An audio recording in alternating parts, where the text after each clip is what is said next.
We're ready for our handgun bullet torture test part 2, or maybe this is part 1 redo. What we're going to do this time is we're going to fire a couple of some of the same bullets.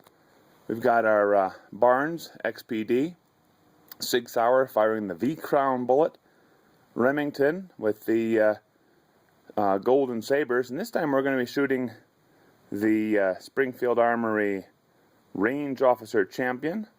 This is a slick little gun. I really like this thing. What we're going to do a little bit different this time is we're going to use the same sand trap bullet medium that we had used last time, but we're going to add a little water to the mix. Have the bullet pass through that water first. Might change the expansion on these things, then pass into the bullet trap to stop it.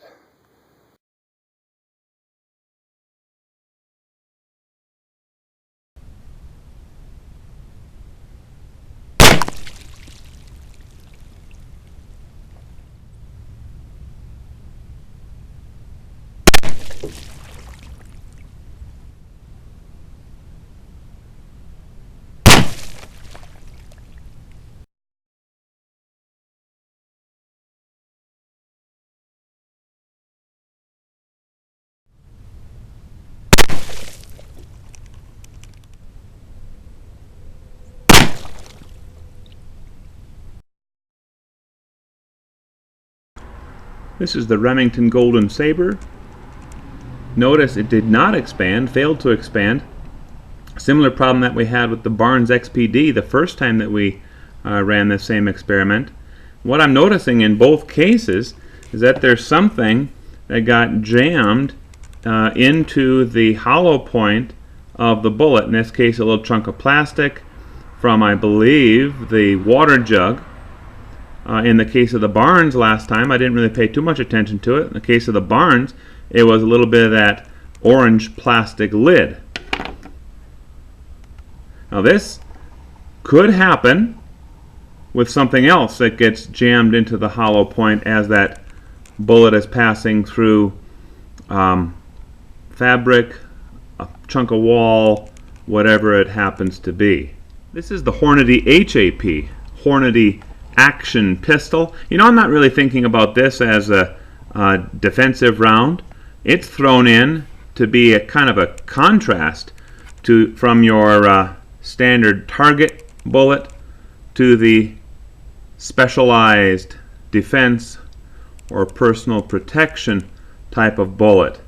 You know, if you look at this one, when you load it in there, it pretty much looks exactly like the XTP, except for the serrations that are placed on the nose of the XTP bullet. But you'll see that it responds very differently from the XTP as it enters into that target. This is Hornady's XTP 230 grain bullet. Expanded nicely, still has a bit of a mushroom and a hollow point cavity. Nice base there, still intact. This is the Sig Sauer V-Crown. Boy, is that a wonderful mushrooming. Just like you see on the advertisements. Takes a bit more hydraulic or hydrostatic activity or pressure to maybe get this good mushroom. Looks very good. This is the Barnes XPD. After passing through that water jug, it did a nice job of expanding. You'll notice also that it has a longer base still intact compared to the Sig Sauer. That actually can aid in the forward momentum carrying through a little bit better. In other words, it's going to fly straighter inside the target, inside the medium. That's the Barnes XPD.